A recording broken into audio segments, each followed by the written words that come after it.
Hope you guys are good, ready to rock and roll today. It's week 8, everybody. I said it's week 8. Woo!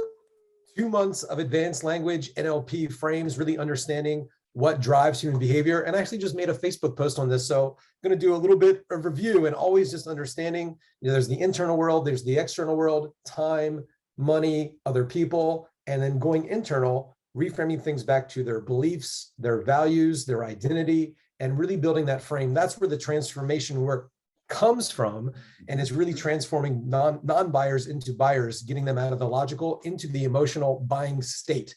And I know that we've covered a lot in the last 7 weeks. So we're going to unpack some stuff, go deeper on some stuff, pull some of you out, connect with you, and just make sure that you've got the internal state of a leader, of an influencer, where you're not overwhelmed yourself and really feel like you're prepared mentally, physically, emotionally, aligned with your own purpose to be grounded in who you are as a leader, transforming somebody through a powerful conversation.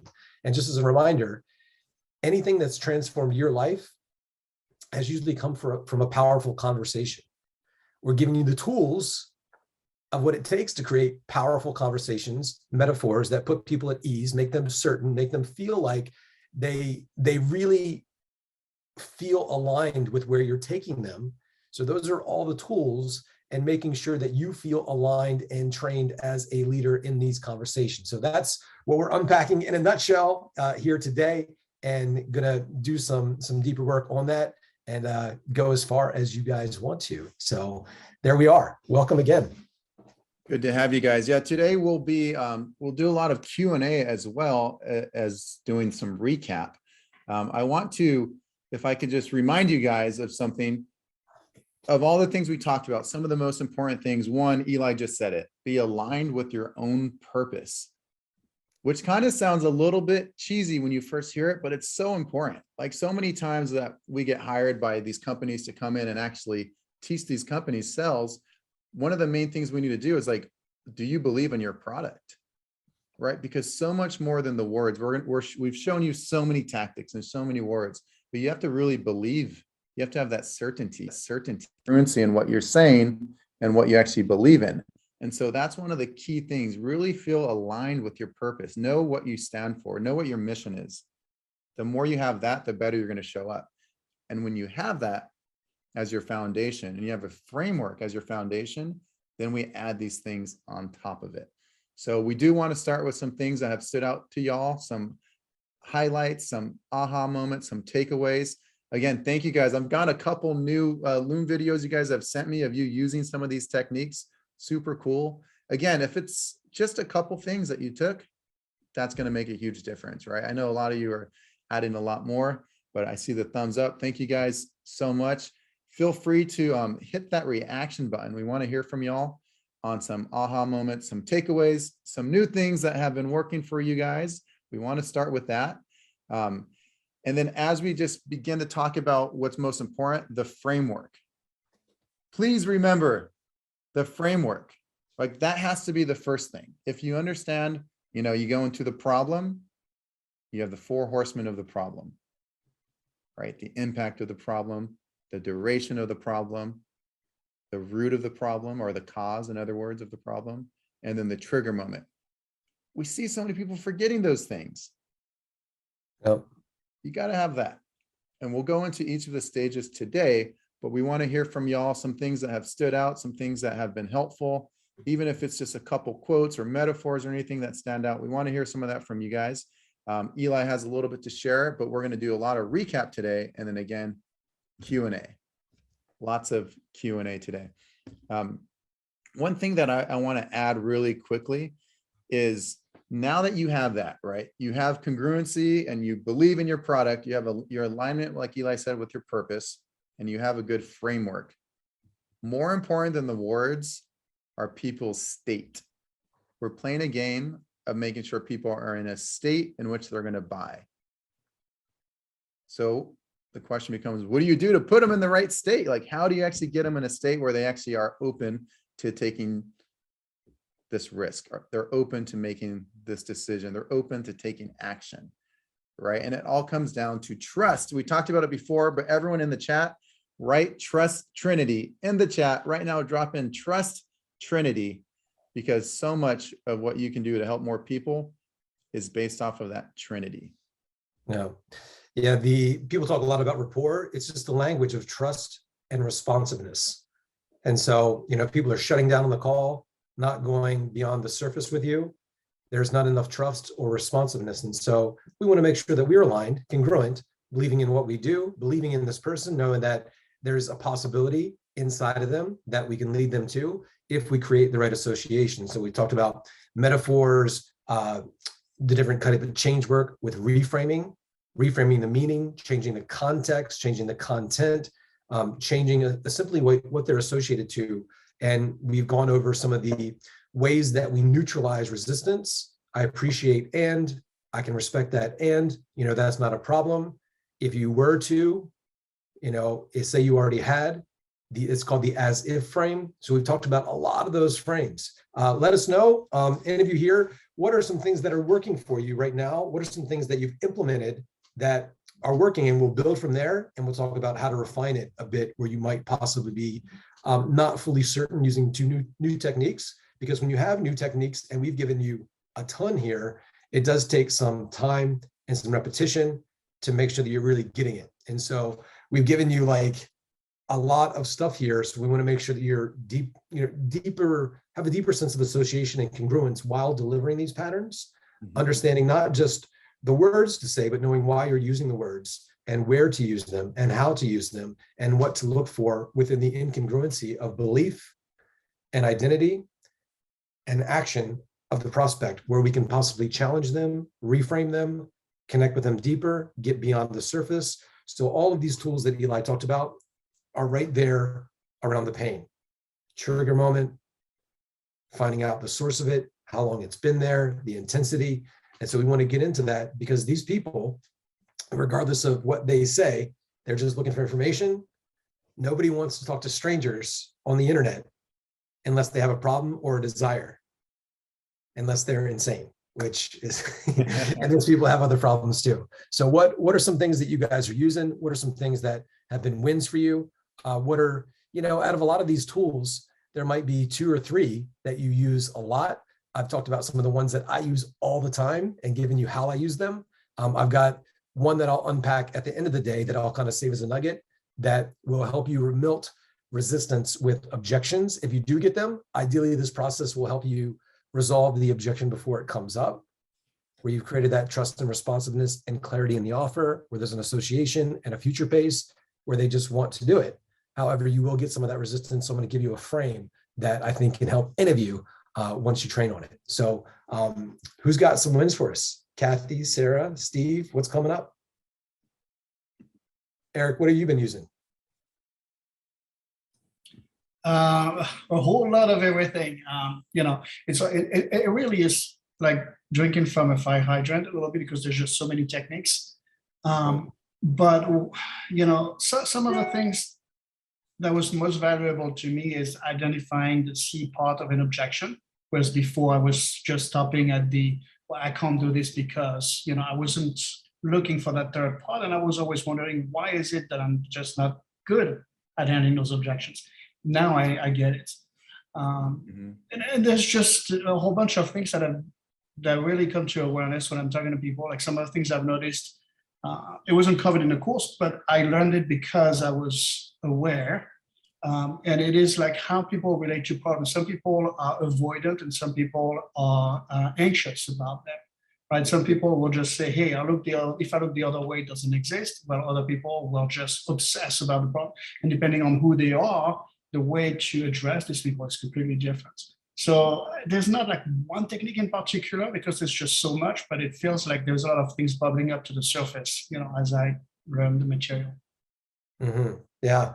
And hopefully you guys are starting to use metaphors more. It's kind of like this, think of it this way, and using that to help create an association between what they know and what they don't know, and feel better about this thing they don't know.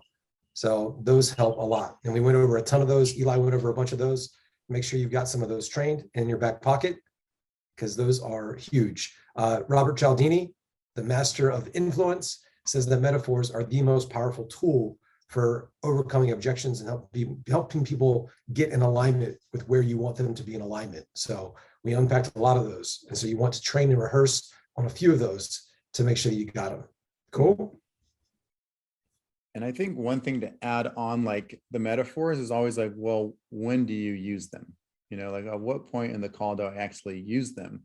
And we already know the best type of persuasion is persuasion, right? You can handle objections. And there's all these videos of us handling objections, and you could handle them, but the best version of yourself is you pre-handle them, right? So when Eli's saying you can use these metaphors, you typically want to build that person into the person that would sign up before the objections come, right? And so you really hard, it's super simple when you think of it this way. You go, if I looked at my last 100 calls, it turns out like 90% of my objections were like 3 buckets, maybe 95 are in like 4 buckets. So let me work my way backwards and prevent those 4 things from happening.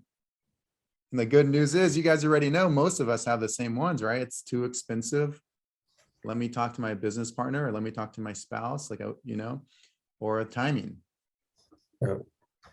And so you just put things in place that help them realize time goes by quick. Other that you can add around time is just this idea that the quality of time is so much more important than just time. It's your quality of time. It's your memories. Yeah, things that I've said a bajillion times on sales calls and in my presentations are just some of these language patterns where I can see that, you know, especially when you got a busy group and you have somebody maybe runs the company, timing is often going to be an issue for them to go through your training or reallocate the time. I always remind people, like in the next year, the time's going to pass anyway. The question is, do you want to get to that place a year from now, which is going to happen with these skills or without? Do you think that your life, your situation, your family situation would be better if you had these skills? Okay, why do you think that is? How would they help you? And I want them to see that our process is actually going to help them save time. And so that's what happens. Something I used to say all the time in my presentations too. A couple things, and this is true. One day, I used this like 10 years ago, and this is like a metaphor. I say, you know, can I say something to you that happened for me the other day? And they, you know, so that re-engages them at a different level. I say, I was, you know, I don't know if you had this experience. When I was a little kid, I remember driving down the road with my parents, and there was a train, and I was really excited about the train. I was like so pumped up. There's a train. I wanted to count all the different train cars. And just the other day, I got stuck, and there was a train, and then, you know, that little guardrail goes down, and there's this beep in it, and I'm sitting there, and I'm just looking at my watch, and I'm so frustrated. And I was like, stupid train, goddamn train. And then I realized these last 30 years, the train didn't change. I did. It was my relationship to time. And so the time's going to pass by anyway. And so a lot of times what keeps us stuck is this constant thought pattern of saying that we can't do something because of time. And time doesn't change. The train doesn't change. Our relationship to time does. What we're talking about here is a process to actually give you time back where you're not so stressed out about trains or family or learning or anything. Is that okay? And so I'm, you know, pacing their experience a little bit, and I segue into a personal story. Or I would often say this in my presentations. I'd say, and this is kind of a pattern interrupt. I'd say, have you ever been to the DMV? And you'll say, yeah. I say, how awesome is it when you're at the DMV? And you'll say, no, it sucks. You know, I realized this, you know, I was at the DMV and I was there for like 30 minutes. 30 minutes can feel like 10 hours when you're really frustrated. But if you spend 30 minutes or even a day or 10 hours with your lover, your best friend, or your family, it can feel like a minute. And so sometimes it's not the time, it's where we are emotionally that shifts everything. But when you fall in love with your business, when you fall in love with serving clients, time disappears, you disappear because you get out of your head. And so this process is really just to give you more time back, but the time's not going to change. It's your emotional response to the time that you already have. This is about making the most of it so that you can think that they want. Does it make sense what I'm doing there? And so these things are like, wow, people are like, wow, that's a perspective shift. And it gets rid of that time objection a bit because I'm changing their association to time. Does that make sense, guys? So these are things you can go back and, kind of make these your own, but these are things that I've said countless times based on the context of where the conversation is going, that it's going to change their association. And then when I always end something like that when I'm doing one-to-one, I'll say, so let me just ask you some questions just to see, regardless of the time, if what we're doing here can still help you. So the whole frame, so there's a metaphor, an analogy, I pace what they say, not a problem, okay. I interrupt them. Have you ever been at the DMV? I re-engage them emotionally in some way, do a metaphor or a perspective shift, and then I talk about what we're doing here and say, well, let me see if what we're doing here can still help you. And so the frame always comes back to how I can help you. Regardless of your challenge, I completely understand. Let me see if I can still help you. So I put it back into a helping frame, not into a selling frame.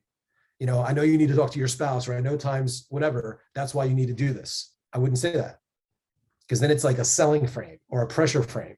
So I understand, I appreciate analogy, metaphor, example, some questions. So let me just see where you might be losing time to see if what we can do can help you. And I've said this before countless times, right, on sales calls. Some of you have seen me doing on 5-day challenges. I'll have people, if they have an iPhone or some kind of cell phone, you can take them through and ask them how much time they use on screen time every day. And most people do like 5-6 hours. Most of you do. And say, would you be okay reallocating 30 minutes of those 5 hours into a process to give you more time back? Getting people to really realize that they waste a lot of time. And the only thing, like Oprah, Bill Gates, we've all heard these examples. They all have the same amount of time that we do, but it's how they think about time. So maybe to free up some time, maybe I could just ask you some questions to see where you might be not 100% efficient with your time, just to see if what we're doing here can still help you, regardless of what's going on in your life, because this is really about giving you time back. Does that make sense? So you see what I'm doing? I'm changing their association to time, because I know that time comes up as a challenge for all of us, even personally, even for ourselves. Yep. And so you want to change your relationship to time first. Make sense? So good. So it's like this combination. Remember, when we did the metaphor day, we said it's not always just metaphors. Sometimes it's the short form stories, like Eli's doing, like the train. Sometimes it's just a direct metaphor, right? So a direct metaphor could be like, yeah, and one of my things my coach told me is like, when's the best time to plant a tree? Yeah, it was 10 years ago, but when's the next best time to plant a tree? It's today, right? So that's always what we have to look at. Like, what can we do today that our future self will thank us for? So I'm glad we're actually having this conversation. One of the things I should have asked, and I'm going to ask now, and then you're back on the call. Like, that is just like a more direct metaphor, or you can do what Eli's doing, those short form. But really, like when you speak in a metaphor or a short story to pre-handle that time and objection, you're just typically not going to get people to say, let me think about it, when you lock them in to the idea that time goes by quickly. And more important than anything in the world is your quality of time. Yeah. And so reframing them. My favorite sales question ever, and we gave it to you week 1, just those list of questions that are in the Socratic selling book. I love those. And once I got a hold of this one question, like, I knew that if I could get this question on my sales calls a couple of times, it was usually going to close if I got a quality answer. And the question was, why is this important to you now, though? And so they had to tell me why now. And so I know, based on the quality of that answer, and sometimes you might need to reassociate or dig in, but getting them to a place after they are associated to the pain, to what's possible, you have a gap, and you get them to tell you why it's important now, and get them associated to the consequences if they don't do it now. That's what's going to move them forward, regardless of whatever perceived objections they might have, because it's going to change the association. mm-hmm. It's really good. So I know there's a few hands up, so I'm going to call in a couple people. One final metaphor in time that's interesting is just like, you're just talking to someone, they're talking about, we bring up time, right? It comes up all the time on a sales call. The hour, you could say like the hourglass. The hourglass of time is always pouring, right? But you can begin to feel really excited when your quality of time is good, right? So we put things in place to improve our quality of time, right? Because we all have 24 hours in a day, but how you use that time is drastically different from one person to the other. So what we're talking about today is an opportunity to change the quality of our time. And so I think you might like this, and then you move on to whatever's next. The hourglass is always pouring, right? When is the best time to plant a tree? Staring at the train. It doesn't matter which one you use. You can make up your own, but they're very, very powerful. All right, Sarah, Miss Easterbrook, you are up. This has been amazing. I've been very grateful to work with you guys for the last year now. And I continue to learn. I continue to learn. Every time we come on, I learn something new. And this time around, my biggest takeaway was the sleight of mouth. So I've been practicing it in my home. I've been practicing it on calls. And I've really noticed a big difference on my phone calls and with my husband, which is amazing. And staying in frames, that's something that I really continue to work on, because sometimes I just feel like I'm vomiting all over the prospect. So thank you for bringing us back to the frames over and over again, because it keeps it in the forefront that that's where I need to keep my focus. Yeah. Thank you for everything. Thank you. Yeah, one of my favorites I'll give you guys right now is these counter examples. And so you want to have a lot of just understanding the counter examples to possible objections. And, I'm going to just give you kind of the definition of what a counter example is. It's just understanding that beliefs are massive generalizations that create feelings of certainty about what something means. And what we're doing is we're creating these counter examples to the beliefs, where the thing that they believe, we spent a lot of time on this, I think week 5, counter examples to what the thing they think of as true is not true. So we want to ask them questions to reevaluate the limiting thought or pattern that they have, to rediscover that what they think about time or money or needing to do something is not true. And so here's one that is like kind of a life example. Limiting pattern, somebody might have this. If you go out with a man, he'll just take advantage of you. If you sign up with our course, they'll just take advantage of you. And so the counter example of that would be, well, have you ever gone out with a man and he didn't take advantage of you? Have you ever, been sold something and you actually felt good about it? Have you ever taken advantage of anyone other than a man? If we wanted to change that part of it. Mm-hmm. You mean that every man just takes advantage of you? Do you mean that every marketer, everything that's ever been sold is completely full of crap? So we can make it a generality. We can get them to doubt their own belief by giving them counter examples of the belief. Does that make sense? So, think through these. If you're getting like specific ones, like bring it up now, and so we're basically changing the amount of certainty that they have. And a belief is a feeling of certainty, but we're using different techniques based on the sleight of mouth patterns that change those associations. So that's what we're doing in a nutshell. Let me give you one more here is kind of a review. Counter examples to beliefs. What are some of the others? I love the intention one, the as if one. There's reframes or pre-frames, generalizations, deframes. We've covered so much here. Sarah just messaged the one to me. It's not a matter of X, it's a matter of Y. And here's what that means. Yeah. Mm-hmm. Here's what that means. Yeah. The idea, so let's break it down in a simple way of why that actually works. If you can change someone's image in their mind, you've done a really good job. That kind of puts you as an authority because you're teaching them something, right? You're shifting the way they see the world. So the goal is shifting someone's image in their mind. The goal is to change the image in someone's mind. And so Eli's doing this at all these different levels, at the belief, at the if, then means, 1, 2, 3, if, then means. He can shift any of those, but that's what a metaphor does as well, right? That's what these short stories do as well. And if you can shift what something means in someone's mind, they're going to think of you as an authority. For example, if you guys remember one of the days, and you should be able to do this yourself, by the way, if you're not doing this and you look at your pillars and you go, oh, they're just very bland, just like comparable to every other person, whatever you're selling. If it's dating and it sounds just like everyone else, it's not going to be good. So you want to try to create a category of your own. One of the best ways to create a category of your own, in other words, there's everyone else and why you're distinct, why you're special, why you're unique. To do that, you want to do these type of like reframes. So a quick story, I already mentioned to you guys a few weeks ago that Eli and I were on a call with this really famous marketer, one of the best in the world. And he's like, I don't give value. You can find value on YouTube. I give insight. And insight is something you think about the next day. You think about it that same day. You think about it 2 months later. And the way I give insight is this. It's still like he's just playing with words there. But what it does is it shifts our understanding of what the word insight means. And it makes him sound more powerful. He looks at things differently. Another call that we were on, this woman was really successful. And I remember she's like, and people always talk about like combining networks.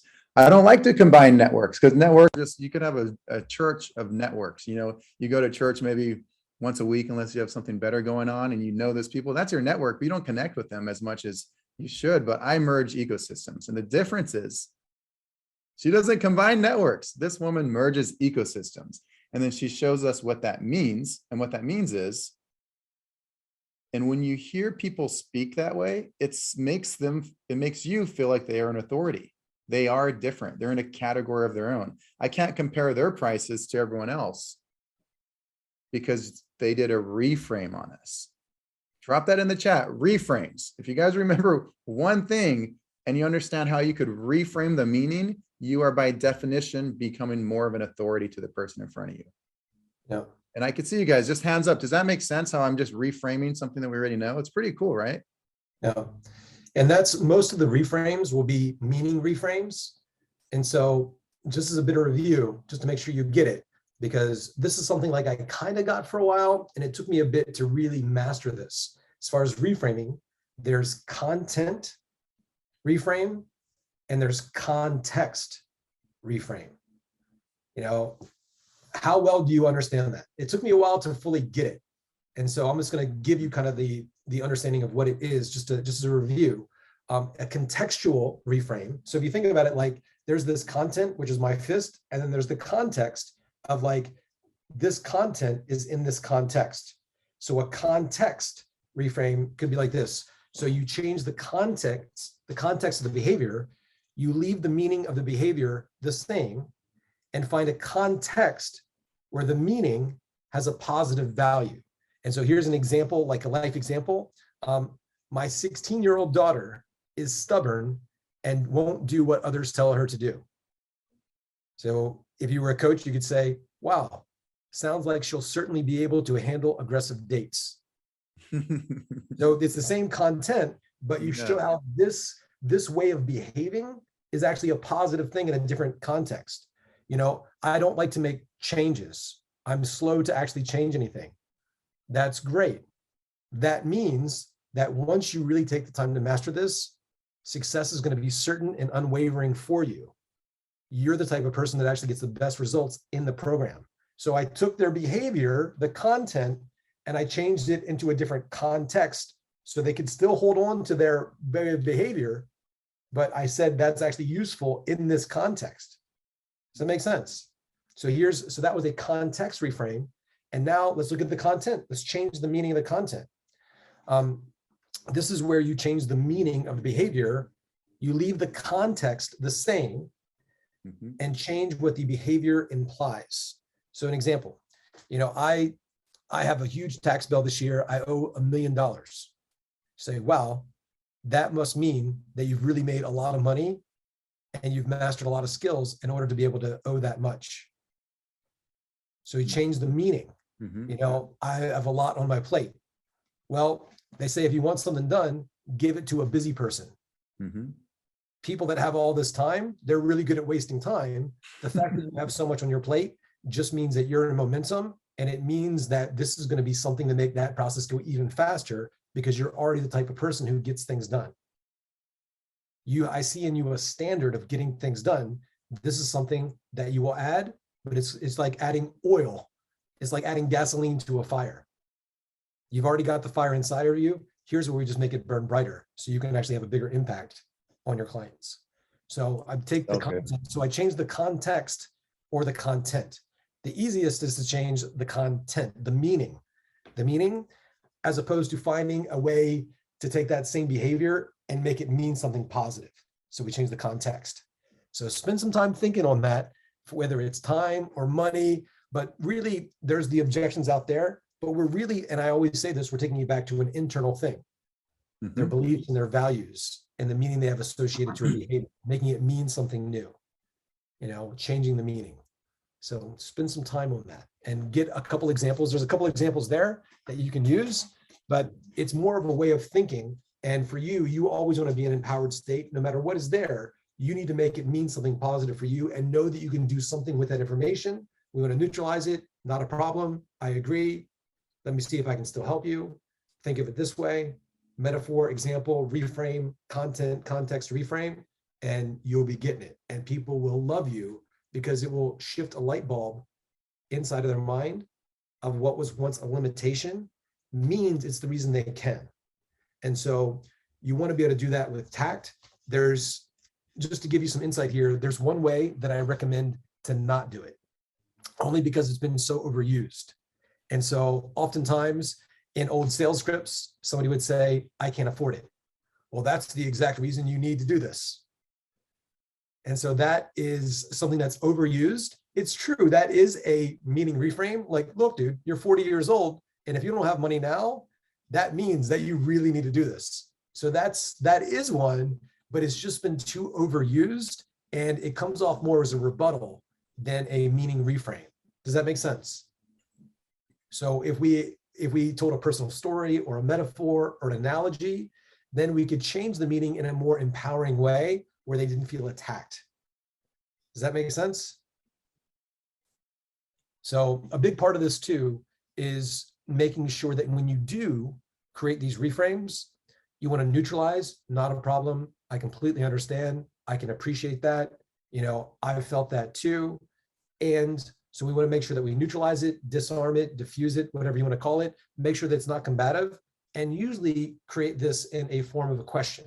So we might have a question, then lead into a metaphor, and you want to make sure that your tonality is curious and sincere and warm, not judgmental, combative, or overly challenging.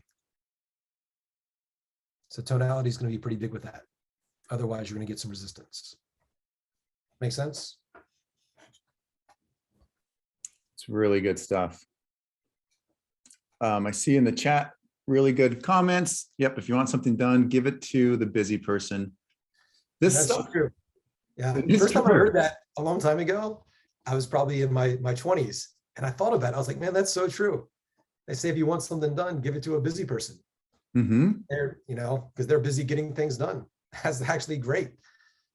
They Means have- it's just one more thing, but this is one more thing that's going to allow you to do a lot less things that are probably stealing your time right now.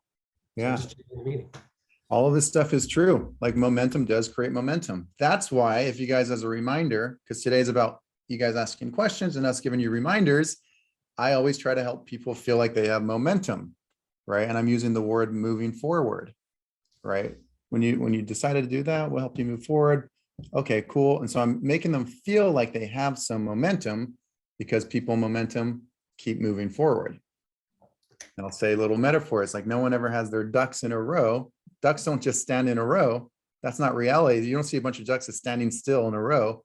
But if one duck starts moving forward, others may follow. And that's the reality of it. You got to take that initial step forward.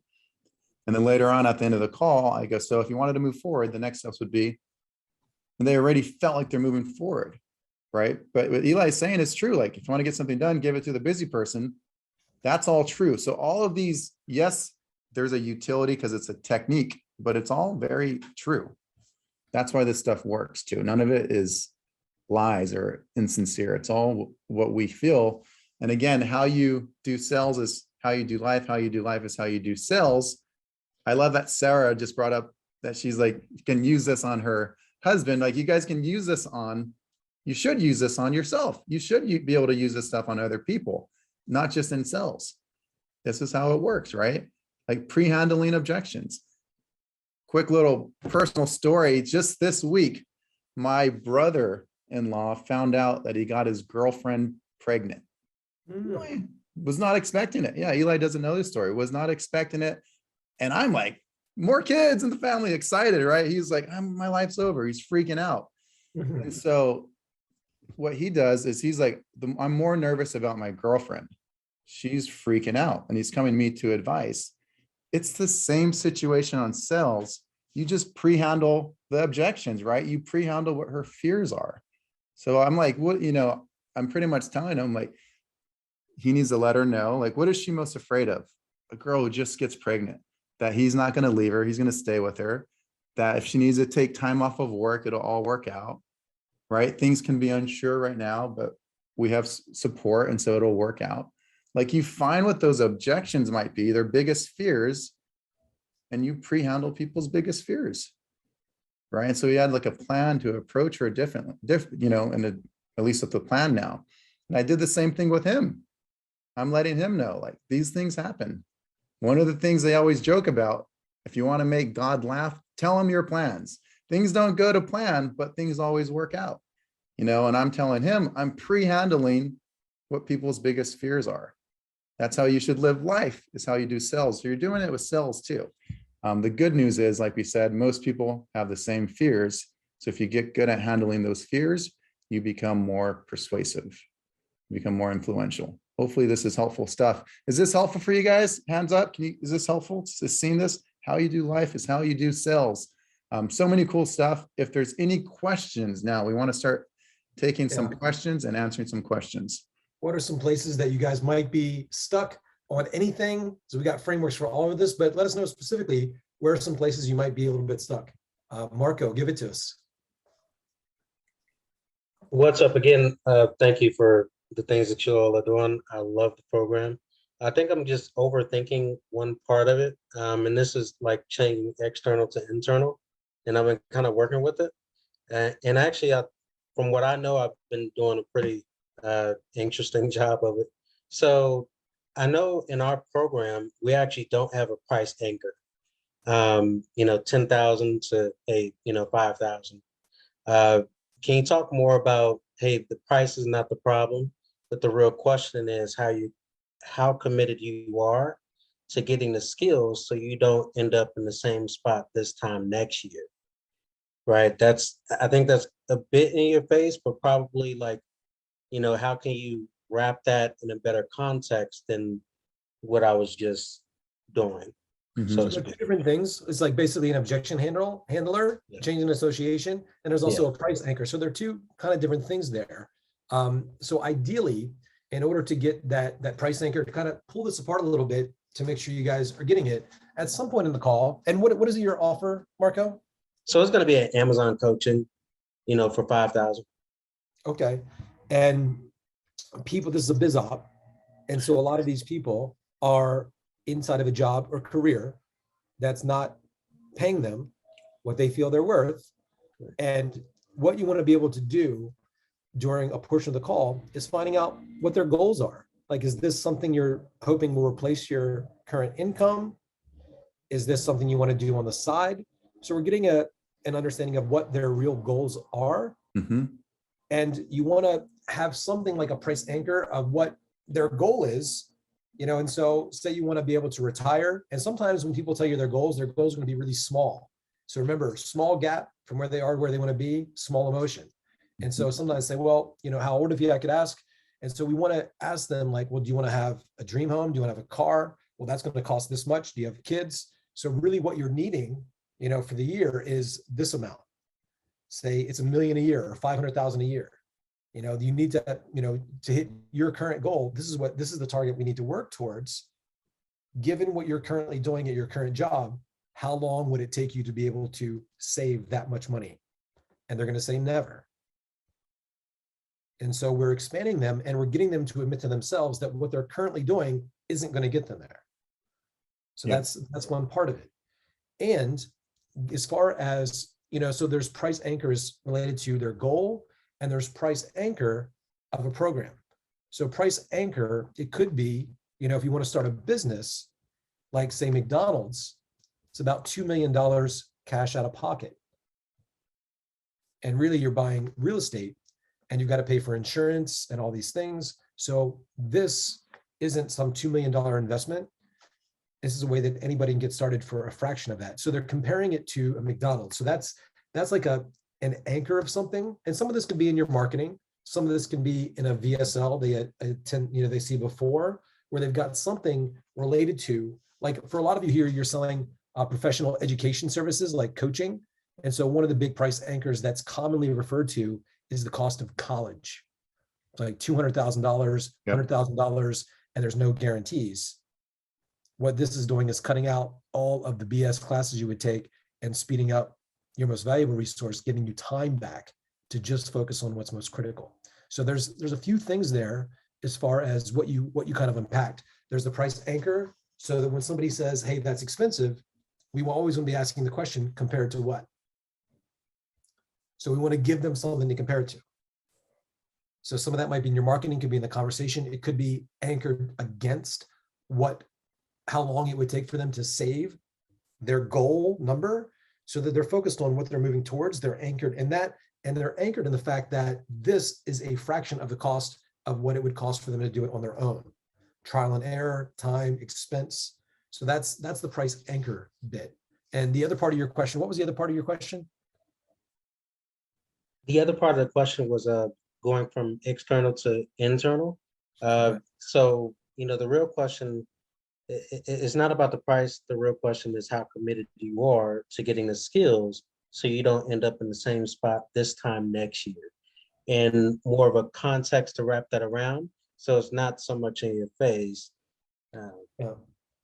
And so there's some of those consequence questions and things like that we went over, but it's typically, not a problem. I can appreciate that money might be a bit of a concern from what you told me. Tell me, how do you think you can resolve this issue so you're not in the same spot next year? Because you don't want to be in the same spot next year, do you? Okay, so really the question is, how do we find you the capital or possibly even the credit to make sure you learn these skills so you and your family are in a better spot next year? That's the real question, isn't it? So yeah, you see how, and I did it slow, but you see how that was different than what you said? Yeah, way different. And so it's about getting them to realize that if they don't do something to change their skill set or their mindset or changing whatever it is to change their situation, they're going to be in the same spot. So how do we resolve this issue together so you're not in the same spot next year? That's the real question, isn't it? Because you don't want to be in the same spot next year, do you? No. Okay, so how do we get creative together to make sure that we map you out a plan to make sure you're moving towards this goal? Does that make sense? Can I make a suggestion? And then maybe you offer them, say, we could do, if we were to break it up, would that help you? And then you offer a payment plan. Could I make a suggestion? Have you heard of PayPal credit? So you might, do you have a car? How often do you might want to, depending on how far you want to take it, you might, and then they might say some suggestions, like, I guess I could ask for a loan. Well, what if that doesn't work out? What's going to happen then? And so you want to get them really associated, and then you can make some suggestions, but you framed it all as helping them. So it's all framed, well, I can appreciate that. I understand that. Regardless of that, let me see if what we're doing here can still help you.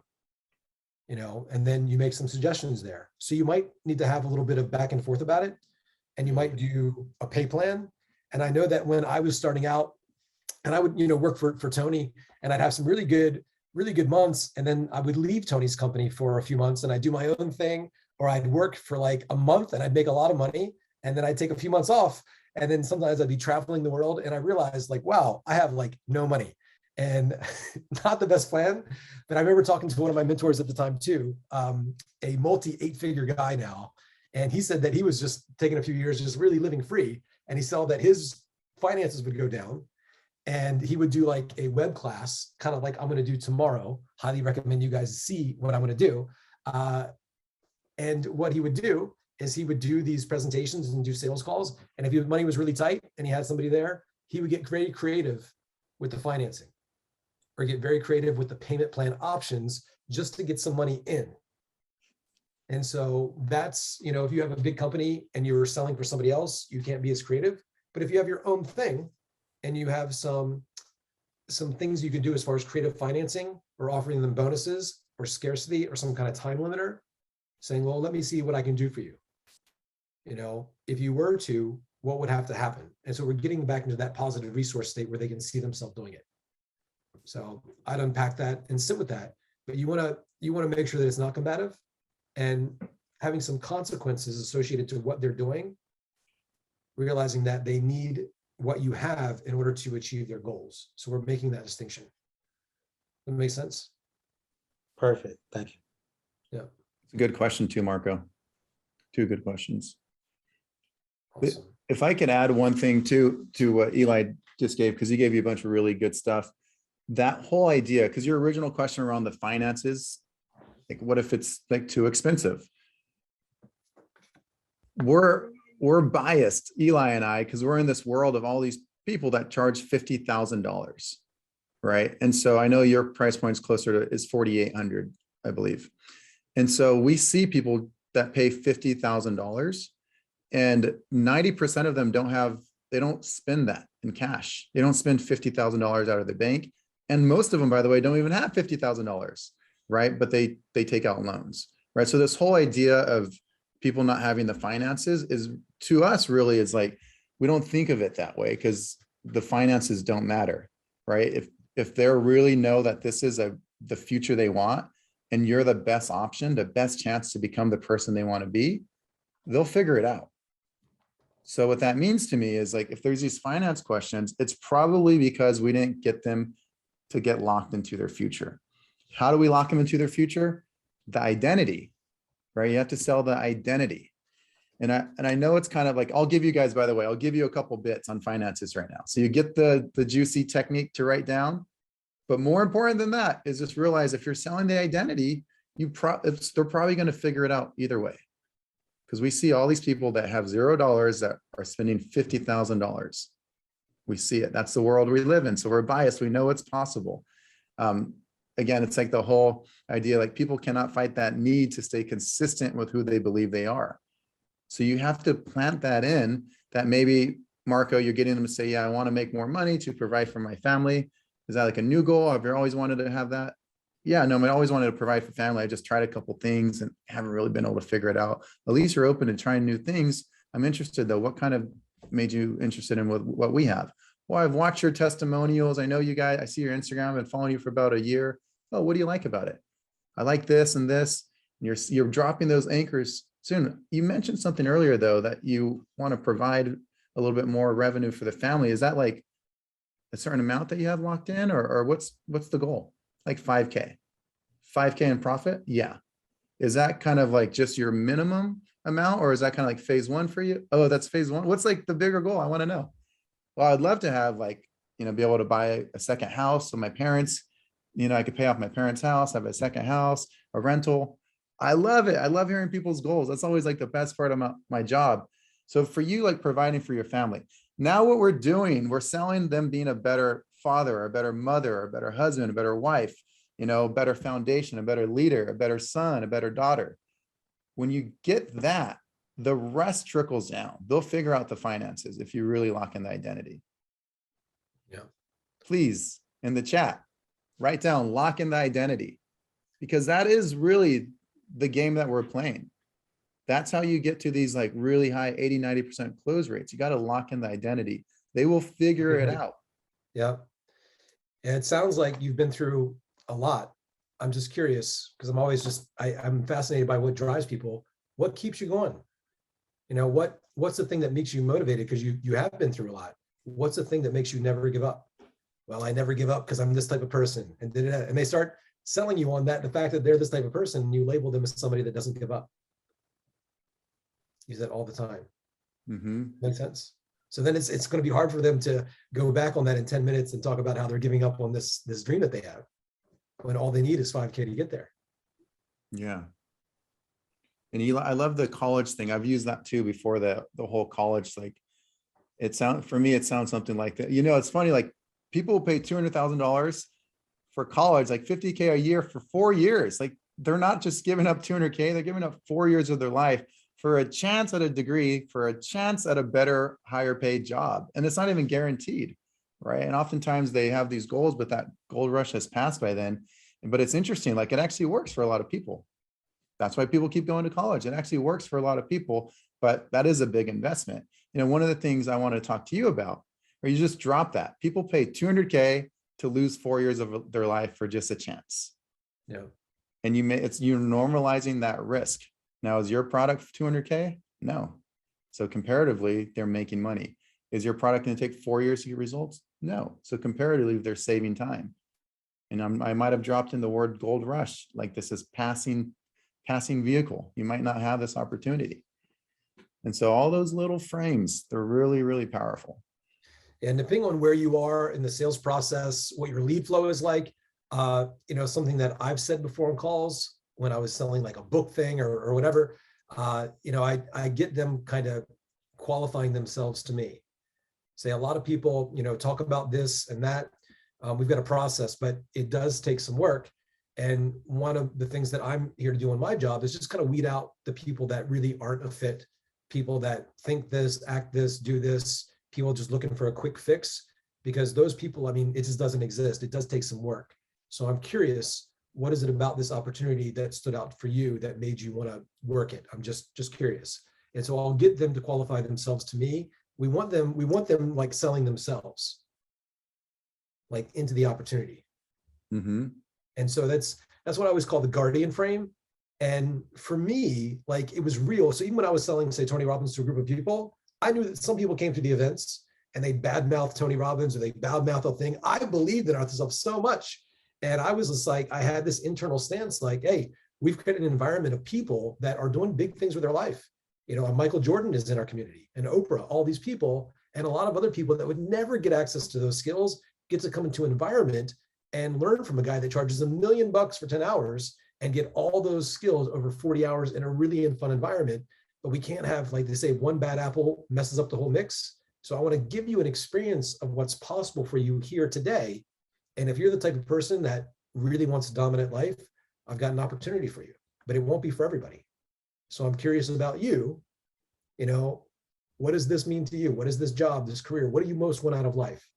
Because it's hard to hit a target you can't see. And most people, they say without a vision, people perish. Most people have given up on their life. Most people have no dreams. Some people just complain so much. And so if you're here, that's probably not you. So I'm curious, what is it that you ultimately want in life? So I'm infusing a lot of persuasion into my conversation, and I've got a stance, and it makes people lean back in. Does it make sense? So good. So I'm controlling the frame. Yeah. Miss Kathy, give it to us. How are you? Kathy. Hi, how are you? I'm awesome. Thanks for everything. This has been awesome. Really helped me with a lot of pacing and transition things. I've been with you guys for a while, so I learned something new every time, and that's just fantastic. So thanks. Really, some people are good, like they're good, but they're fearful. Like they're fearful of the recession, or they're fearful of, you know, the future economy, or they're fearful. They're driven by what they don't want, not necessarily like sitting in a lot of pain right now. You know, their time is fine, their money's okay, blah, blah, blah, but they're looking to do the thing to avoid future pain. So they're fear-based. How do you take them through the pain funnel effectively? Or do you reframe it to begin with so you're not taking them through the pain funnel differently? Yeah, I'll jump on this one first, Eli. I think the first thing, Kathy, is you already know, like if we can listen to the call, we can be like, oh, that's the moment right there. It's easier if we listen to the call. But in general, those people actually give you great answers. The people who are more fear-based, because they say what they're running from. You know, they say what the cost of an action is stronger. They might be, though, conservative. So that's what you talked about, the word pacing. You know, you have to pace them and kind of set these little, you know the stops better than they know the stops. So you're actually asking intentional questions. But the angle that Eli just talked about is a really powerful angle. The angle that it's kind of like Eli is qualifying to see if they're qualified to work with him. Yeah. So those type of questions like, okay, and that helps me understand a little bit about where you're coming from. Okay, so that makes sense. Now I see why you might be looking for time now. Oh, I see. And so it's almost like it sets this angle where they have to prove to you why they're interested in potentially changing. And that angle is really powerful. Yeah, when COVID hit and I was doing some sales calls, I mean, I changed because it was on everybody's mind. And Mhm. pretty soon the recession will be on people's mind. I think us in the coaching space, online business space, are going to do isn't we're not going to hit as hard, especially as brick and mortar businesses. Right. So I think all of us are in a pretty good spot regardless. It is going to affect everybody and some people more than others for sure. But when COVID hit, the way that I even framed the call, I would say something like, you've probably been aware of this thing called COVID. It's going to affect a lot of people, and not everybody is really going to make it because they just don't have the right psychology. And so part of the reason of this call is, for some people, based on where they're at, I'm going to make a suggestion. They kind of play it safe, save every penny, and they contract. Some people, though, because so many people do recommend they just contract and do nothing because their mindset, they're not willing to really lean in. About 80% of people are going to start contracting a lot, which means that the people that go all in are going to be able to take market share. And when we do come out of this, those are the people that are going to completely dominate. And so part of the reason we're having this call is just to see, and I'm going to make an honest recommendation for you based on where you're at, what you really want, your work ethic, what's important to you, and just where you're at in your life. I'll make a recommendation of whether you should, I tell you should just kind of contract. And some people I do. Other people though, and if we really think you're qualified, I'll let you know of a process to dominate, because of all the people that are going to contract, you can completely dominate and set yourself and your family up for an amazing future with this process. And so with that said, and then I'm right into it. So basically I'm qualifying you in one of two buckets. Some people I'm going to say, look, you don't have what it takes, not because of the opportunity. There's always going to be up and down times. What really makes the making of a great entrepreneur, a business person, a coach will be their psychology. And so I really want to see where you're at. And of course, I can help you out, make some recommendations. And that might be just to contract, just to take it easy, just to opt out for the next 2 to 3 years of your life. However, because so many people are, the ones who do go all in are really going to clean up. So this is a process going to allow me just to see where you're at, and I'll make a recommendation based on that. Is that okay? So I changed the whole frame of the call. Does that make sense? Oh, no, absolutely. That's really powerful, and I That's what you're appreciate it. doing. And when it comes up, all this recession stuff, you could say a bit like that, but you need to know inside of your own psychology, you're qualifying them at that point. Don't make their limitations your limitations. And so some of those people, because it challenges them a bit, they can self-select. They basically have to admit they want to completely give up on their life for the next few years. So, and if that's you, I'll make some recommendations. Have you heard of these things called food stamps? Have you heard of government assistance? Have you heard of just not eating? Have you heard of fasting? Well, we could put you on a fasting plan for the next 2 years. It also works as a wonderful weight loss program.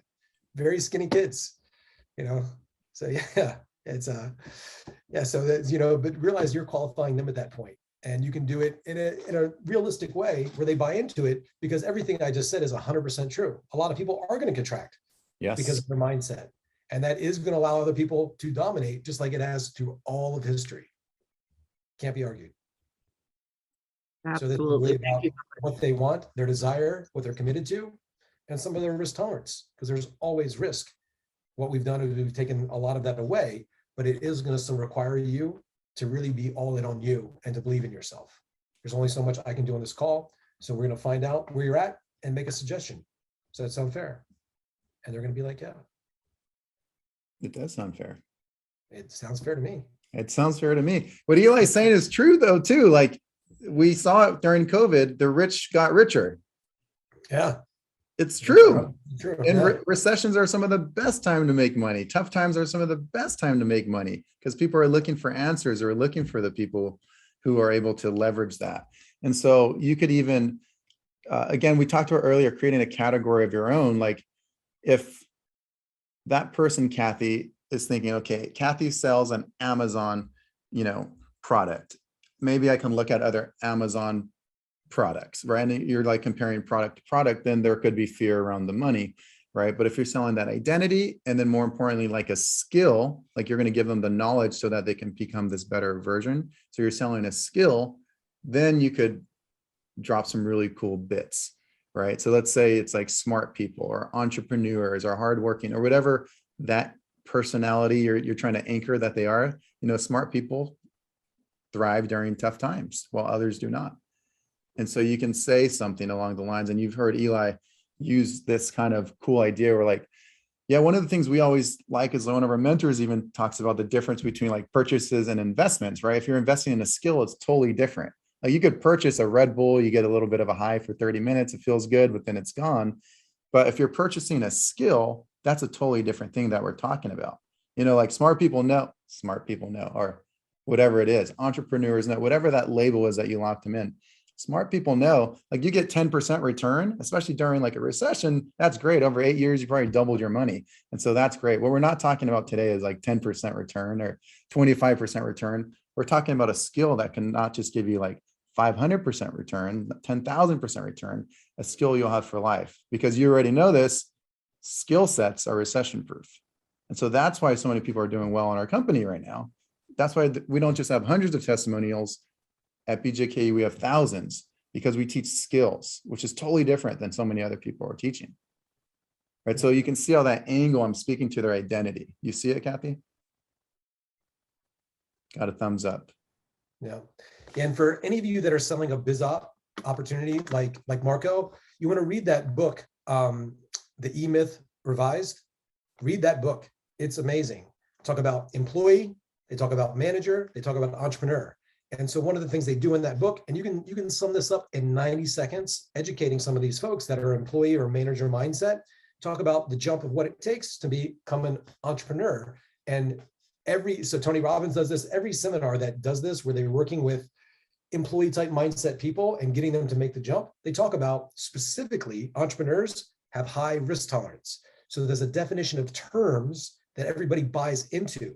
And this is at the top, this entrepreneur thing. So people are all saying, I want to be there. And as they really claim that they want to be there, there's a definition of labels that they buy into for their identity that they need to be living. Yes. High risk tolerance. These are the people that make all of the money, but these are the people not freaking out about every little thing. Process we're having this call is some people, they should stay employees. And there's nothing wrong with that. Some people are managers, but really this is there. So you're qualifying them, but you're getting them, and this can be done with your VSL. This can be done in 90 seconds on a call, you know, getting them, and you don't want to overwhelm them with information, but that's what we're doing. We're getting them to self-select a bucket of what they want. So it works really well with BizOp. So you should understand that framework for BizOp. Really good stuff. Antia, you're up. So the question I have actually a couple. So one, I've done this several times where I actually had the women like, I persuade this, and then they would say at the end, yeah, I know I said that, but I still need to think about it. So I'm like you just said, you know what I mean? So they own that they said it, but then they're like, they still need to think about it. So then I'm like, now what do I do? Like, you know? Yeah.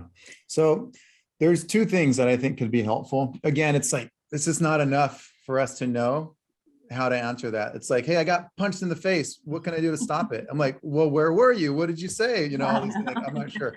But I can, by the way, Wednesday. So next Wednesday we're off, but we're going to do a 2.0 version of this. And it's all about implementation. When we started the whole thing, we said there's like 2 steps. Awareness, you guys got it. You wanted to learn all these different terms, this metaphor selling, NLP, sleight of mouth. It's awareness. 2.0 is all about implementation. So we're showing you, here's sleight of mouth. Here's 4 ways you can use it in this one spot. And so it's all about like implementation. And so that might help with a lot of this stuff, but it's just impossible for us to do all of it at once, you know? So that's what 2.0 is. And it starts the 20th. So if you're taking notes, Wednesday, the 20th, we're off next week. Wednesday, the 20th, 2.0 kicks off. And that's when we'll do that. But I there's think going to be role play of the language patterns. So something like, even if they say you could challenge them, depending on the call, you could challenge what they said, you could bring back up what they said. But, you know, typically you always, depending on how much rapport you have, typically you always want to diffuse it. It's going to sound something like, not a problem. And, you know, as you're thinking about it, what's the issue that's coming up for you that you want to think about that makes you still want to spend some more time kind of in your head with this process instead of just, you know, just getting what you want? Mhm. What's that conversation happening that you're thinking about now, just to see if I can help you with it? So I reframed it, I pasted it, just to see if I can actually help you with it. What's that thought process? What's coming up for you that's not making you feel certain about going all in, just to see if I can help you right here to make sure that you feel better about having this relationship, because you do want this relationship, don't you? So I looped it right back around, and it's, what are they going to say? No. And I'm going to spend some more time there. And so, so in the 2.0 version, we'll do more role play. But and I've done this, I think I know some of you have been through my sales course too, where I mapped out, like, somebody gave me like 100 different, it was like an hour of somebody just like throwing things at me, and I'm just looping over and over again. And will you get all those people? Not all of them, but most of them, if you just stay in it, help them reassociate all of that, and just have ways that are not challenging. And then sometimes too, in your back, in your back handle, you'll have that come to Jesus call too. Look, type thing. So you want to have that as well. You won't use it very often, but sometimes too, and you don't want to take everybody. So, but if you've done the work and you have those anchor points from the call where they've told you why it's important to them, and I always expect to get a sale, but at the same time too, I always expect there's going to be some resistance. But my relationship to the resistance is this, where I get to have fun. So it's not like some people, when they get the resistance, they take it personally. They think the person's dumb, or they get frustrated. So you need to look at, anytime there's a behavior, the emotions that are coming out of you in alignment with that. Should be sincerity, curiosity, helping energy, and that will diffuse a lot of it right there, just the energy of it. Does that make sense? And then the other thing, and maybe we'll talk about it in 2.0 too, is like, I get overwhelmed with like what to say when. Like, so I have like my whole sheet, and sometimes when I watch my calls back, I can like tell, I go like through my scroll. I'm like, okay, what do I say next? So is there like gonna be some sort of, it's almost like saying, okay, if you do nothing else, do this first, like, and then you do this. It's almost like a pyramid that's building, like where things become more defined, because I feel like there's so many pieces, and I don't know what hierarchy they go. Are they going to the hierarchy that you taught in this program, right? Like what you started with, and then like building, okay, if then you have that down, that's an unconscious competence, then you go to the next layer? Or is it like always depending on the case? It could always be different. Even week one, we went over like a general call, everything. So all the questions of how it goes. Yeah. But then we did all this other stuff, because calls don't always go to plan. And Right. sometimes there's some things left in the unsaid, some clarity, some certainty, and then the reassociation. So that's been this. It does take a little bit of time, and then just some direct feedback on where those things are, and ideally having somebody see those parts, role play those parts. But for you, it's operating in a place of absolute certainty. You've got the tools, just got to pick one and then have some fun with it. And then you will find for yourself 4 or 5 language patterns that work consistently, and you'll do those most of the time. Okay. Yeah, I would agree with Eli. Like that framework, again, we've said it several times, but that framework is the answer, just so you don't have to like, where do I start? Where do I go? That's where you start. It's just that framework, right? You connect. Let's go through it really quickly. You connect, right? You start with the beginning of the call, that intro, the opening, right? That's all step one, the opening. What's the purpose of the opening? For you to take call control, Right. without them feeling like you're taking call control, right? You might give the illusion of control, like, I'll let you fly the plane. It's really conversational. We just ask each other some questions, and we could learn a little bit about each other. And if everything sounds good, we could go over, some options. Is that okay? And they're like, yeah, totally. That sounds awesome. Cool. So I guess, and then what initially made you interested, or whatever your first question is. You're starting the pace, right? That's kind of the opening. Then the problem, 4 horsemen of the problem. There's some additional questions that we gave you, but 4 horsemen are typically the thing you need the most. Then you go into the solution. Solution, are people really buying the features? They're not really dialed in on the features. We got to sell them their future. So you get a goal, you make it brighter or you make it bigger, and then you figure out the real reason behind it, who they are as a person. In other words, their identity. You guys wrote it down earlier, the identity. Now we got a gap like Eli talked about, and then we take it away. Cost of inaction. What happens if you don't get there? Here's one of the most important parts, because if you remember this, remember they're probably sold at this point. That's where most of the call happens, that top half that we just went over. The presentation, the most common thing we see wrong with the presentation is it sounds scripted or it's too long. Were you actually presenting how you're going to change their life? In other words, you're presenting your product. The most common mistakes, and you guys might be doing this, is it sounds scripted or it's too long. The moment someone feels like they're being pitched, because it sounds scripted, what are they going to do? Oh, that's right. This person's trying to sell me. Let me think of brain. Come on, brain. Think of some excuses of how I can postpone this. And you're giving them time to think of ways out. Right. So the way you present, we like to use the word kind of dynamic pillars. Dynamic pillars. You're not just saying the exact same thing. You know, what we have here at HKU University is a steadfast adherence to a strict moral code that's going to get you lifetime access. And it just sounds like you're reading the same thing to everyone. It's weird. Don't do that. But if maybe earlier in the call, Antia, they said they felt trapped. And so instead you go, one of the first things we like to do, because I think sometimes it feels overwhelming, and I know you had mentioned that you had felt trapped, is we give you the daily action plan. It's just easy to follow, and you're solving their pain point. Easy to follow, which is going to allow you to, and then you tell them about the future they want, which is going to allow you to have a plan of how you should approach people, where to find the right people, and X and Y and Z, whatever their goal was. Dynamic pillars, right? Dynamic pillars. You want to present a customized approach so they feel like they were heard the whole time. The other reason why it's nice to use dynamic pillars is if it sounds scripted, they're not listening. But by you saying, and I think you mentioned that it's been going on for about 5 or 6 months, right? And they're like, yeah, I did say that. Now they're like, oh, he's calling me out, so I better pay attention. So their brain can only focus on one thing. They're not focusing on how to get out of the call. They're focusing on the things they said. In other words, their pain. And then from there, they're already, remember, they're already sold in the top half. All you're doing now is connecting their future to your product. In other words, their happiness to your service, right? That's all you're doing. At that point, they're sold. You can do a process check, investment before or after, close them out, and you're done. There might be a little bit of fear. You handle the fear, and they're done. That's the framework. That's what you say. You know, if we did we have a program, I think a lot of you guys know, one-on-one. A lot of you have done it in this room, but we do one-on-ones. You could do a one-on-one with Eli and myself. We can talk to you guys a little bit more about that later. We have a program where we actually break it down and walk you through it.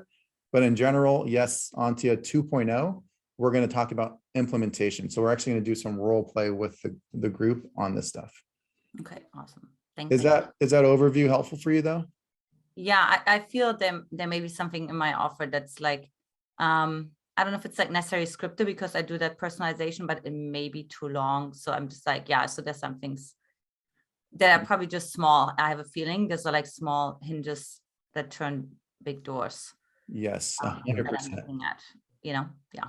Almost always. It's almost always because we know people are sold about their own problems, right? They don't sign up for the features. So should we spend most of our time talking about the features?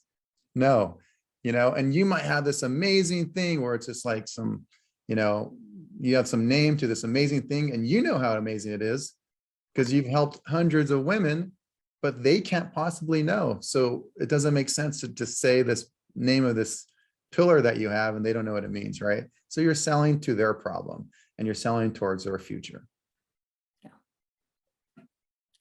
Awesome. All right. Yeah, and I got a message privately.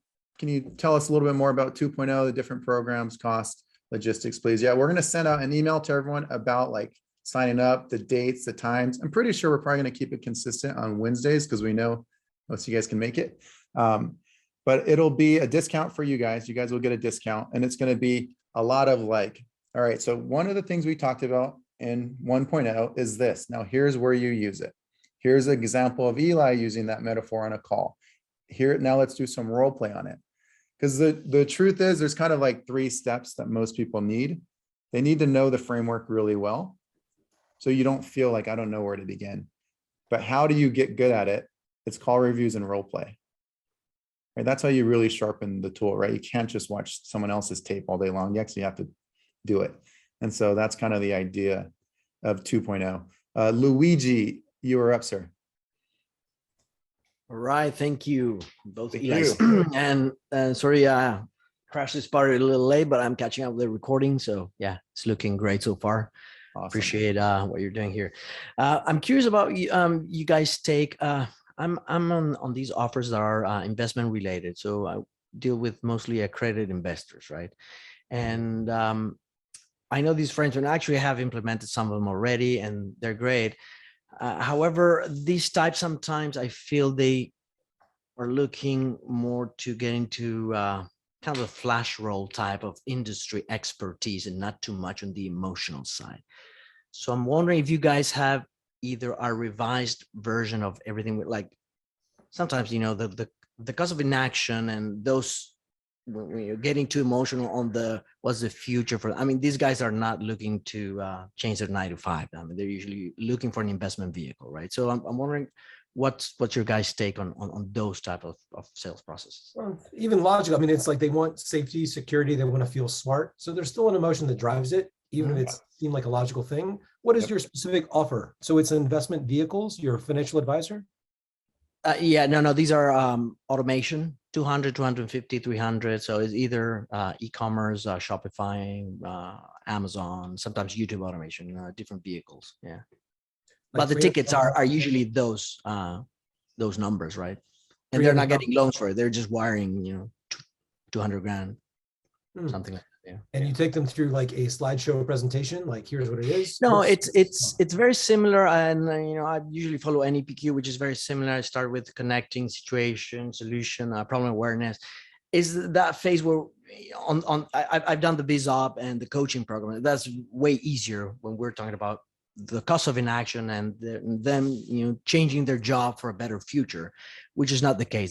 These are investment vehicles sometimes. So yeah, I end up doing a little bit of a presentation. It's working. I'm selling it, but I'm curious, you know, what's your take on, or is there maybe a kind of a hybrid approach? I'm supposing.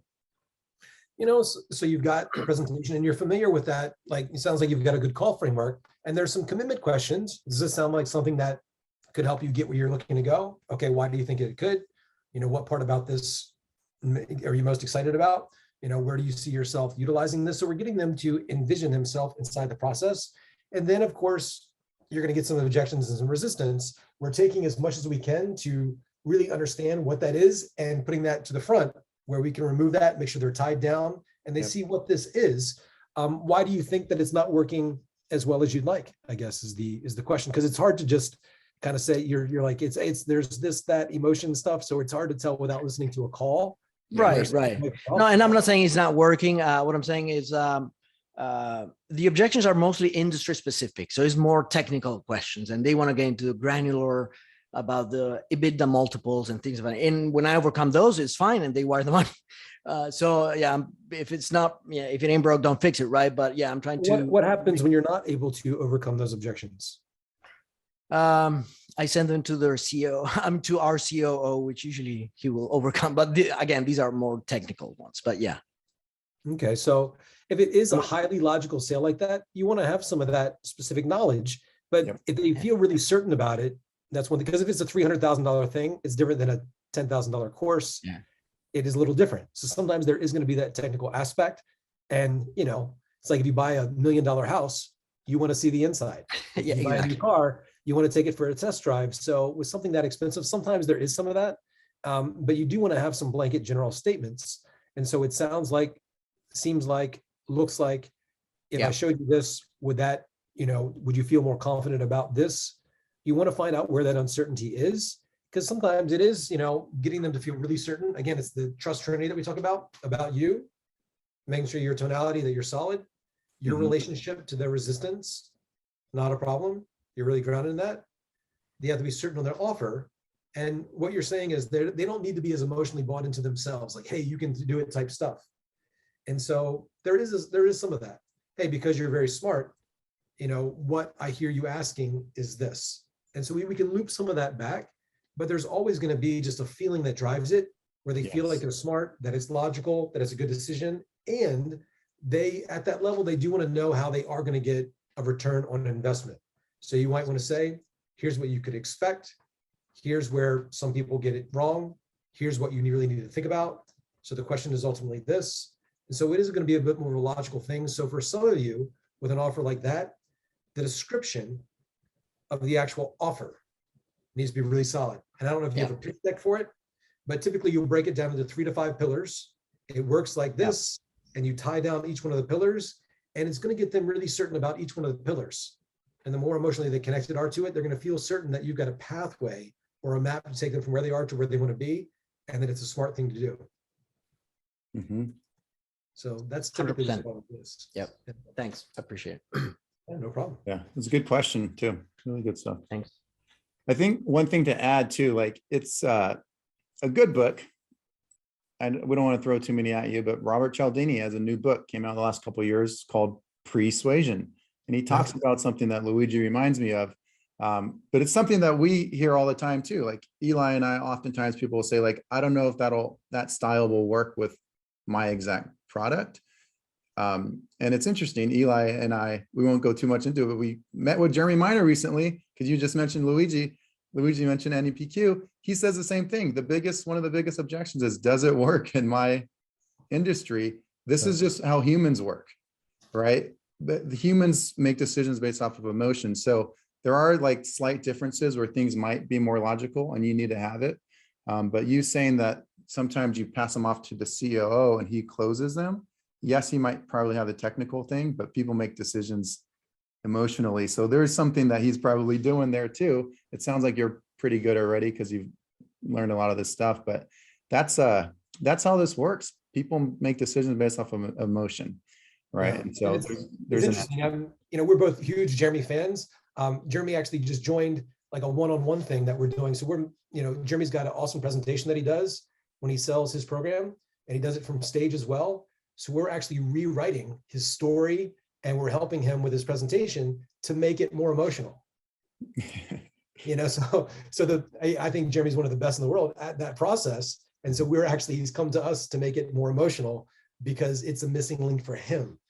And so, and he's coached me on stuff, and he's a very good friend. So I say that humbly, but he came to us looking for that specifically. So I know it's a big deal. And when you look at the sales numbers of, Tony Robbins or Oprah, I guarantee there's a little bit of emotion there, even when these logical people are there. So there is a component to it, but we need to really understand their driving force. And you might have a really dialed in avatar at that level of investment. It is different than a 5K course. Sure. But people making sure that you, the presenter, and the presentation is solid.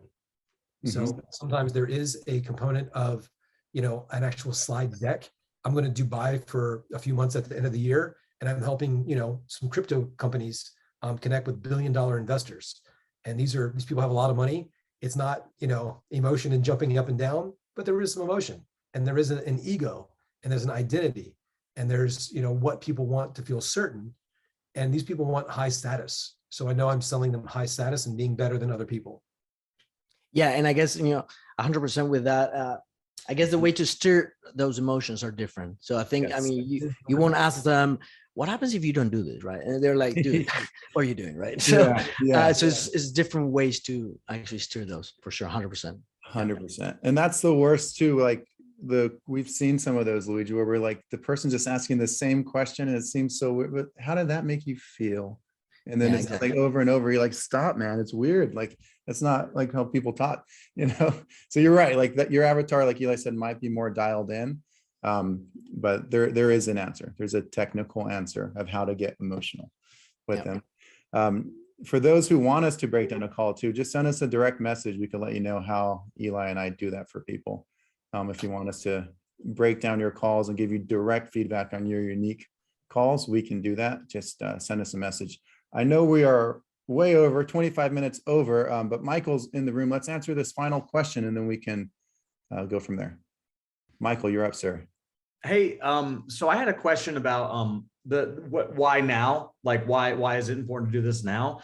And he was basically just like, oh yeah, I mean, the time is always good, right? And I tried to, obviously I knew that was probably like not a good answer. So I tried to re-ask the question a different way. I was like, that's great, spoken like a true entrepreneur, but like, and then I went into like asking it again.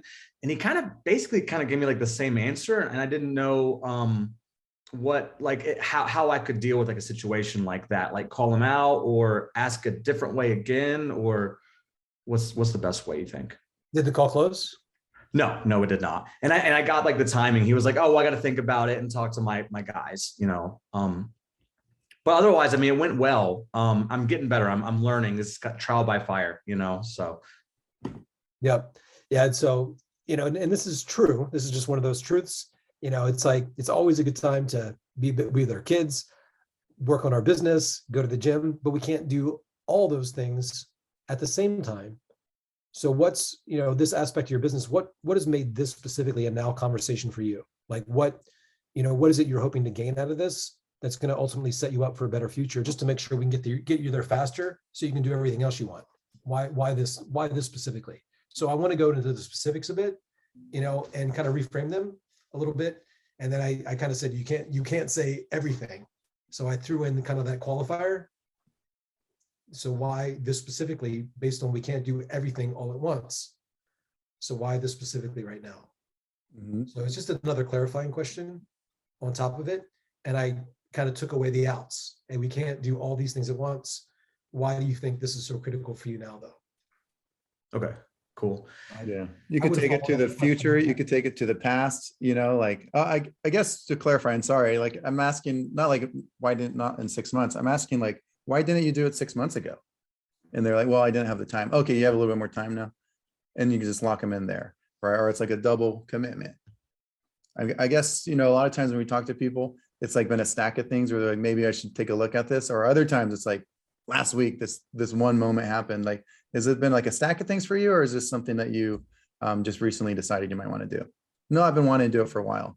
What are the main reasons you've been wanting to do it for a while? And then you got them, right? It's like, there's all these different ways you could re-ask it. Yeah, Okay. there's that metaphor too. Best time 20 years ago, second best time is when? It's now. So what makes this a now thing? You know, because you obviously didn't do it 20 years ago. Otherwise, we wouldn't be here. So what is making this important to you now, though? Why is this such a priority to you? Yeah. Priority. So we want him to tell us why it's a priority. Cool. Awesome. And one other question, I'm really sorry. This is like maybe like a one-to-many kind of thing. I'm like a marketing nerd and I'm looking at over all these NLP patterns, and I might be branching out into like maybe more like organic. And I'm wondering if you guys had any like favorite language patterns that you guys maybe saw a lot of success using, like in the organic kind of, you know what I mean? Or Yeah, well, definitely read that book, Great Leads by Michael Masterson. I think it's like $10 to get on the Kindle version. That book is awesome. 80% of organic copy or any marketing comes down to the lead, which is the headline, the beginning. And then each line needs to kind of sell the other line. And so there's storytelling and all of that. And even if you see a post, I think we've got like about 300 people sign up for my masterclass that I'm going to do tomorrow. Most of it was off one post. I talked about transformational selling. Like basically, I'm slightly saying the way that you're doing it is wrong. I go right into a story, and I introduce a new mechanism. So it's not an improvement offer; it's a new mechanism to help people get where they want better. And so now I've built some curiosity, and I tell a story about it. I give some social proof, my own, and that's kind of the cadence there. But a big part of it, and I could have had a better headline and, you know, a better subject line, like the initial, make it more of a challenging type thing. It's not this, it's that type jam, you know, and you can play with that, but they give you countless examples inside that book. But 80% of the effectiveness of any copy comes down to the first thing they see, whether they, you know, scroll past it or not. That's got to be an attention grabbing statement. okay, cool. Awesome. Thank you very much. I appreciate it. Sure. Yeah, Eli we have a whole program on speaker training, which is the one-to-many called the Infinite Sales Message. So it goes over like, here are the 4 most common frames you want to use in organic marketing. Here's how to capture attention, keep attention, build trust. Yeah, there's a whole thing on it. But yeah, it does come down to the same, that trust trinity, where it's just trust in Michael, trust in your product, but more importantly, trust in themselves. And you can use all of them through some cool frames. Eli, this is the end of 1.0. 2.0 starts in 14 days. We got a bunch of messages, so I know a lot of you guys will be there already. Hopefully we see all of you there. We go on implementation, but any final closing thoughts, Mr. Wild? This has been awesome. You know, hopefully you guys get as much value and enjoyment out of learning this stuff as we have teaching it. But I tell you, this has just been a culmination of over 15 years of like looking at things that Tony was doing or other people were doing. And I'm like, what made that work? Me transcribing thousands of hours stuff, highlighting with my pink highlighter and looking for the moments where sales were actually made. And over the, over a decade of selling for Tony, me installing those into my one-on-ones and my one-to-many conversations. And I'd ask people at the end, at what point in my presentation did you decide that you were going to buy? And it wasn't the offer, wasn't the discount. They were like, it was when you said that. So those exact frames, those frameworks, those tools, those language, and copy, paste, word for word examples of what I said and how we, Eli and myself here, have evolved that into one-on-one context and giving you examples of what he's done on calls, what I do on calls, and how it works all the time. So hopefully you got a lot of that. I think some of you do need to spend some more time implementing, getting feedback, rehearsing, having us listening to you rehearse, partnering up with people, training on those patterns over and over again, over and over again, over and over again. So it becomes unconscious competence, conditioned muscle memory, where it's a part of you and you begin to just create things on the fly, because the highest level of certainty comes from doing something over and over again. And you get that muscle memory. But when you see people that are masters, they've got the foundation really solid, but then they're able to think creatively. I always give you guys the metaphor. When you learn something like learning how to dance, first you're stumbling on your feet, and then you learn the basic steps, you master the steps, and then you go out there and you see that person that's grabbing crotches and spinning girls. They didn't start there. They're able to do all the creative stuff because they still land back on key, on timing. So they still have mastered the steps, and now they don't have to think about the steps and they can do all the fun stuff.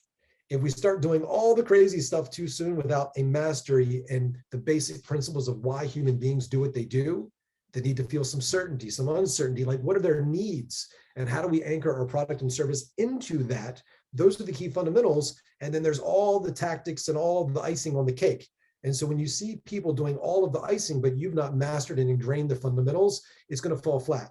But the best way to get really, really good is just training, getting feedback, messing up, making mistakes. And really, as you make mistakes, it's going to be fine because that's where you learn, but making sure that you're making mistakes from a place of absolute certainty in yourself and your offer and a positive belief in what people can do. So we hold them to a higher standard and challenge them in a way that's not combative, but collaborative, where you really feel aligned and they feel like you're sincere in your desire to help them. And then even when you do mess up, people will give you, they'll give you a break, because they'll know that you're in alignment with what you're actually there to help them.